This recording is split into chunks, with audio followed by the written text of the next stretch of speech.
Hello everyone, welcome to my channel. Please subscribe and keep watching more details. Andy Cohen reacts to Wendy Osefo's arrest and Diane Keaton's passing. Andy also discussed his recent interview with Howard Stern on today's episode of Andy Cohen Live. On today's episode of Radio Andy's Andy Cohen Live, Andy Cohen discusses a Real Housewives of Potomac star Dr. Wendy Osefo and husband Eddie Osefo's recent arrest, Diane Keaton's passing, and reactions to his one-on-one interview with Howard Stern. Like all of you, I found out about the charges against Wendy and Eddie Osefo on Friday morning, and he says, "There's not much I can say. I know nothing of the charges more than you guys do." Admitted, "I'm really sad about this, and I'm a Wendy fan, and she has been a great housewife and a great role model. She's always led with education and her solid family values. I'm sad about this," he continues. "I'm really sad about this, and I'm a Wendy fan, and she has been a great housewife and a great role model. She's always led with education and her solid family values."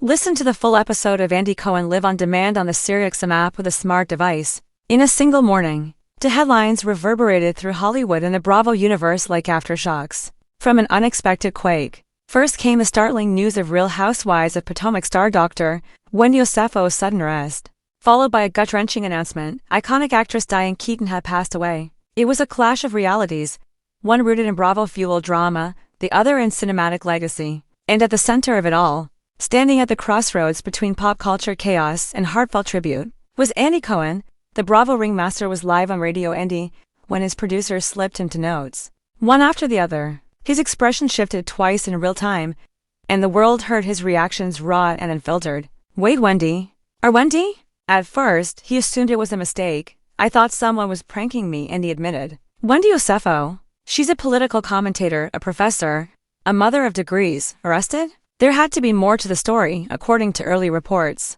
Wendy was involved in a heated dispute during a charity gala in Baltimore. Eyewitnesses claimed an argument escalated between Wendy and an event organizer over a seating arrangement, an argument that allegedly turned physical when someone grabbed Wendy's arm and she retaliated by pushing back. Police were called, statements were made, and before the hors d'oeuvres were even cleared, Wendy was photographed leaving in handcuffs. Andy, trying to balance professionalism and genuine concern, chose his words carefully. "Look, I've hosted reunions where everyone was one mimosa away from catastrophe," he said. "But Wendy? She's usually the voice of logic. Something must have seriously gone down."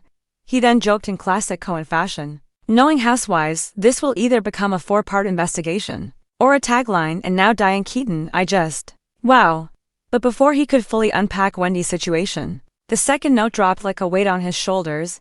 "Diane Keaton has passed," he read aloud, his voice dipping for the first time all morning. Silence washed over the studio. Listeners, used to Bravo gossip and playful shade, heard something different in Andy's tone. "Reverence, she was one of those people you assumed would always be here," he said. "She wasn't just an actress, she was a mood, a vibe, a template for quirky confidence. She made being unapologetically yourself into an art form." Andy went on to recall his favorite Diane moments, from Annie Hall's mismatched menswear to her chaotic wine-sipping Instagram posts. He even confessed that he once invited Keaton to watch What Happens live, but she politely declined, saying she'd be too nervous and accidentally fall in love with someone on set. "Honestly? Same, Diane." Andy laughed, voice cracking. Social media erupts.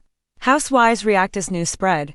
Housewives from every franchise chimed in. Gizelle Bryant, Wendy's longtime frenemy, posted, "I always said Wendy had fire. Guess now the world sees it." Karen Huger, never missing an opportunity for elegance and shade, tweeted, sending strength to Wendy. But also, who organized that event? Let's start there. Bethany Frankel weighed in on Diane Keaton instead, writing, "Diane Keaton is the only woman who could wear a lampshade and make it couture. A legend, period." Lisa Rinna simply wrote, "Diane Keaton walks so I could stomp." Andy's final take. This is the duality of pop culture. Closing the segment, Andy offered a reflection that summed up the strange emotional whiplash of the day. "Only in this universe can you go from free Wendy to thank you, Diane, in 5 minutes," he said. "One woman is fighting headlines. The other wrote hers decades ago. But you know what? They're both strong, bold, opinionated women. And I respect the hell out of that." He ended with a toast, not with champagne, but with iced coffee, lifting it toward the studio camera. "To Wendy, may your booking photo be fabulous. And to Diane, may heaven be filled with oversized hats and sarcastic angels." What happens next? Wendy's legal team has already issued a statement claiming she was unjustly detained after attempting to defend herself from unwarranted physical contact. Fans are rallying online under the trending hashtag #StandWithWendy. While Bravo producers are allegedly scrambling to see if our HOP cameras can begin filming immediately. As for Diane Keaton, Hollywood is preparing for a tribute unlike any other where it is. Stylists everywhere are being instructed to wear wide brim hats and neckties in her honor. And Andy Cohen? He's already planning a Watch What Happens live episode titled Legacy in Legal Trouble, honoring Diane. While freeing Wendy, only Andy could turn Heartbreak and handcuffs into primetime conversation. It was one of those surreal mornings in the entertainment world where headlines felt like plot twists no one had written, chaos wrapped in disbelief. News broke that Real Housewives of Potomac star Dr. Wendy had been arrested amid an altercation that reportedly escalated far beyond reality television drama. Barely an hour later, another notification flashed across phone screens. Hollywood legend Diane Keaton had passed away peacefully in her sleep at the age of 78. The entertainment community was stunned, and the man often considered the voice at Bravo Nation, Watch What Happens live host Andy Cohen, found himself thrust into the role of unofficial spokesperson for a grieving and bewildered fandom. Andy, who rarely shies away from speaking his mind, took to Instagram Live that afternoon. His expression was noticeably more subdued than usual. Gone was a playful smirk, replaced instead with an earnest weight. Holding his mug emblazoned with muzzle, he sighed before speaking. This feels like losing a friend, and he began by addressing Diane Keaton's passing. And for a moment, the Bravo host wasn't the king of snark, he was simply a fan mourning a legend. He reminisced about watching Annie Hall with his mother, and later obsessing over her quirky Instagram hat videos. Diane had this magical blend of cool and cozy, and he said, voice soft. She was glamorous without being intimidating, stylish without trying, funny without forcing it. You don't get many people like that in Hollywood, or anywhere, frankly. He shared a story about nearly having Diane Keaton on Watch What Happens live years ago, recalling how she had personally requested that the bar be stocked with organic lemonade and one very specific brand of white wine. The appearance never came to fruition due to scheduling conflicts, but Andy said he always held out hope that one day she'd stroll into the clubhouse, wearing a wide-brimmed hat and tinted glasses. She's the type of person you feel like you grew up with, even if you never met her, he said. This feels like losing a friend. Turning to the Wendy situation then, Andy turned his attention to the other headline everyone was buzzing about.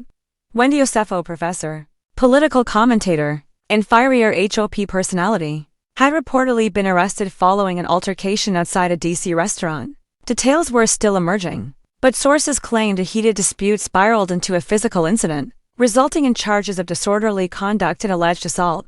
Andy's tone shifted from mournful to carefully controlled. He has navigated countless Housewives controversies, table flips, glasses thrown, wigs snatched, but criminal charges? That's always a different energy.